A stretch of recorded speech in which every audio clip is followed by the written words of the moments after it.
I have been asked a few times over the past few years if I would make a longer-term follow-up on my experience of having been mugged in New York City. Well, now it's been about 3 years and 8 months, and I haven't gotten around to making a video. Mostly, I think, because I didn't really have that much interesting to say. Well, today, an hour ago, actually, I had an experience that made me think, yes, now is the right time to make this longer-term follow-up video.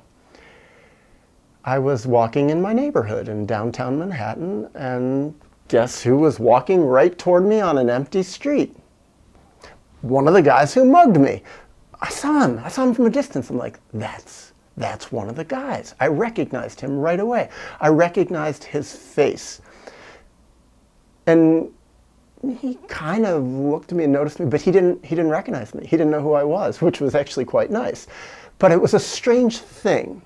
What went through me? What went through my body? You might ask, was I afraid or was I angry? Did I want to hurt him? And it really wasn't. It wasn't any of that. What I felt was a desire to confront him, to say, hey, you, come here. Talk to me. Now that you're alone and now that there's light out on the street and you're slightly out of your neighborhood, you're more in my neighborhood, you don't have a partner who's going to hurt me if anything bad happens. And I don't want anything bad to happen, but I want you to know you're the guy who robbed me. You're the guy who really messed with my head and stole a good amount of my money and my phone. You caused me to cry afterwards. You caused me to really be extremely upset and shocked. And you caused real damage in my life. And that's just what came through me. It just I wanted to say it. But he just walked by and just kept going. And I'm looking at his back thinking, not that I'm thinking I should walk up to him, but it was just a sort of an emotional urge to just say, you, I want to hold you accountable, face to face, eye to eye, adult to adult, when our power dynamic is a little bit more equal. And then I thought, well, I don't feel like chasing after a guy. I don't feel like, I don't know, who knows, might he hurt me, might he have a knife? And not that I was so scared that he would, but the real strong feeling I had was, I don't really care about this guy. He's not that important to me, to my healing process. And that's part of what I've felt for at least a couple of years now, which is a big part of, I think, why I didn't make the video, is I don't feel so affected by it anymore, negatively, that is. I didn't feel that sense that confronting him was going to do anything for me. And also, it was weird. It was just like, it wasn't the strongest urge I had. It was just an instantaneous burst of wanting to say, you, I know who you are, and you remember me.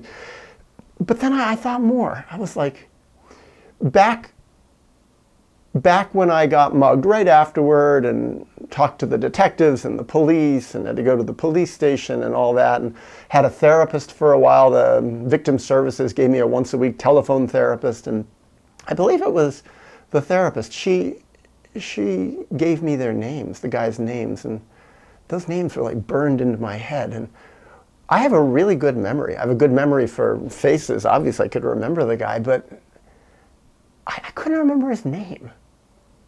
And I thought, another indication of my healing. I couldn't remember what his name was. It was like, he's just not that important to me now. And I felt, it's weird to say, but I felt a sort of a sense of joy that this guy who had such an effect on my life for a while there has been rendered irrelevant in my life. What a lovely feeling. And I wanted to find someone. I wanted to tell people. I wanted to go, that guy. I saw my mugger and it didn't affect me. I didn't see anyone I knew. I did end up calling a friend and then now I'm coming here to talk about it, to share it with the bigger world.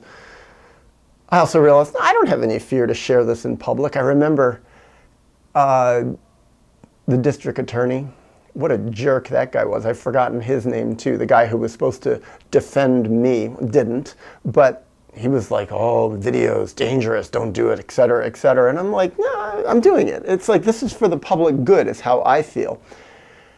But as I walked, I thought about this guy, this mugger. I think he was about 20 then, and he's probably 23, 24 now. And he looked depressed. I saw it in his face. He looked like a very lost and unhappy person.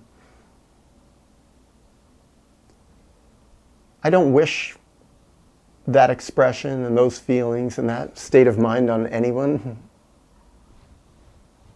except maybe him. There's part of me that thought, yeah, there's some justice in this. The things that you did to me and perhaps have done to others, there are consequences for this, and you don't feel good about yourself doing things like that. And I even said that to them at the end. This is my memory of right after the two guys mugged me and they walked away. I said, don't do this to anyone else. Don't do that. You scared me. That was wrong. Something like that is what I remember. I made that video afterward. I'll link to all these videos in the description box. You can see if my memory is correct about what I said. But it was just a feeling like, yeah, there is justice in the world. There's a strange justice. His actions, if he doesn't heal from them, if he doesn't change his life and really own what he did, it will catch up to him. And that's what I felt. It's a weird feeling, my wanting to confront him. It was like, I wanted to say, I wanted to shame him in a way, but not to harm him, but I wanted him to feel ashamed of what he did, because he should feel ashamed. He should feel ashamed of what he did to me. And I think what I realized afterward, when I thought of his face, is he may not be conscious of feeling shame about what he did to me, but his expression of depression, it was like the shame is finding him. I don't have to do anything. It's like life will take care of him.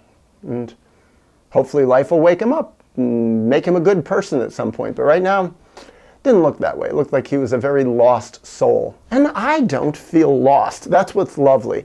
So my follow-up, my big worry right after they traumatized me, after they mugged me, was that I was going to be traumatized long term. I wasn't so concerned about the money. Yeah, I didn't like losing a lot of money. It was awful. Didn't like losing my phone. That wasn't fun. Didn't like fearing for my life. That was terrible. But just this feeling like, is my existence going to be squelched? Are they going to make me into a smaller person?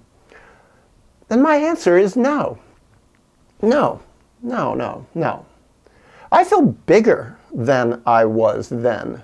Not necessarily as the result of that experience, but just because I've continued to grow.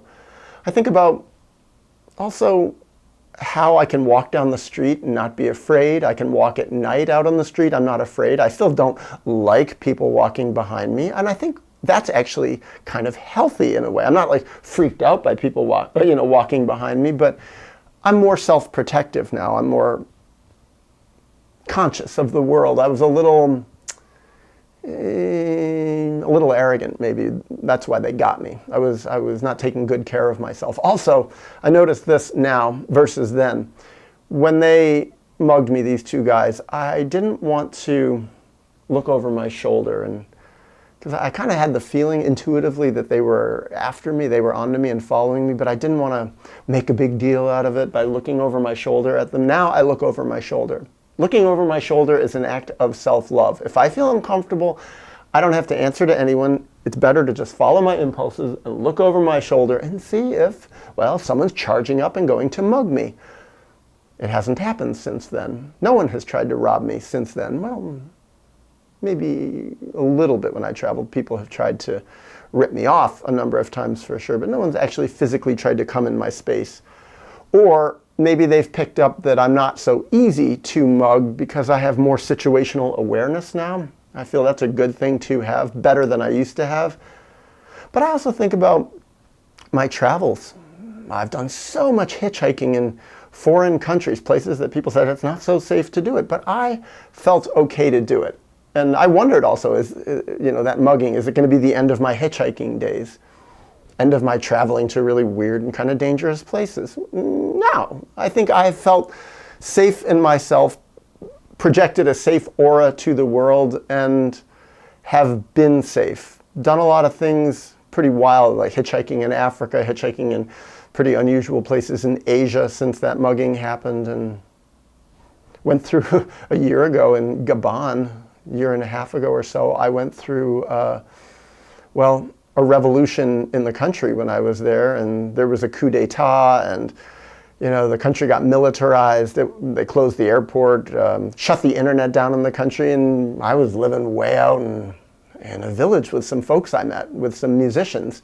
And it was interesting. It was like, no, it wasn't scary. That was the funny thing. I remember asking the villagers I was living with, well, what are you going to do if it gets crazy and it turns into like a violent civil war? Because no one knew what was going to happen. Incidentally, it was the folks I was living with were of a pygmy tribe. And they said, well, we'll just leave the village and go back into the jungle. And I said, what about me? And they're like, well, if it gets crazy, we go in the jungle, you're welcome to come with us. And I remember thinking, I can do that. But I don't remember feeling unsafe. I mean, I did have a little incident with some military guys at one point when I went into the nearest town to see if I could get some internet connection. I couldn't, but I got confronted by some military guys who'd been drinking alcohol, and they were very aggressive with me and came into my personal space and demanded that I give my passport to them. And I was like, I stood up for myself, and I wouldn't give it. I refused to give it because I kind of had a feeling I might not get it back, or I might have to buy it back. And I was like, no. And I remember I stood up to one guy who was very aggressive to me, almost kind of like a mugging. But what I did, and I did it in French too, I was pretty proud of myself. And what I said is, I asked, all his colleagues, kind of told them, I said, is this acceptable to you that your colleague is treating me this way? I was like, this isn't the right way to treat someone. And eventually they stepped in and pulled him away and even apologized to me. And it was kind of funny. I remember one of them said to me, he said it in French, he said, we're sorry for our colleague, he's a racist. He did that because you're white. I said, he didn't do it because I'm white. He did it because he's drunk. And I remember everybody started laughing and they were all clapping. And then they wanted to buy me a glass of wine as a result of me saying that. And actually, I took a glass of wine and I shared a glass of wine with the guys, but they kept away the one who'd been really aggressive with me. So I thought, no, that's not the behavior of someone who got, deeply traumatized by a mugging. But yeah. I think what's happened is my life force is back in line. I'm back on my track, back on my healing track, my growing track. It's funny that I say back on my track because, I don't know, some months back I put out a music album and one of the songs is called Back on My Track. And, well, maybe that's a good way to end this video with that song. I feel like I'm getting back on my track. Feel like I'm getting back on my track. Feel like I'm getting back on my track. Lord, it's good to be back. I'm back to the hiking and back to the woods, back to the barefoots and back to the shoulds. Forget the if onlys and maybes and coulds. Lord, it's good to be back. I feel like I'm getting back on my track. Feel like I'm getting back on my track. Feel like I'm getting back on my track. Lord, it's good to be back.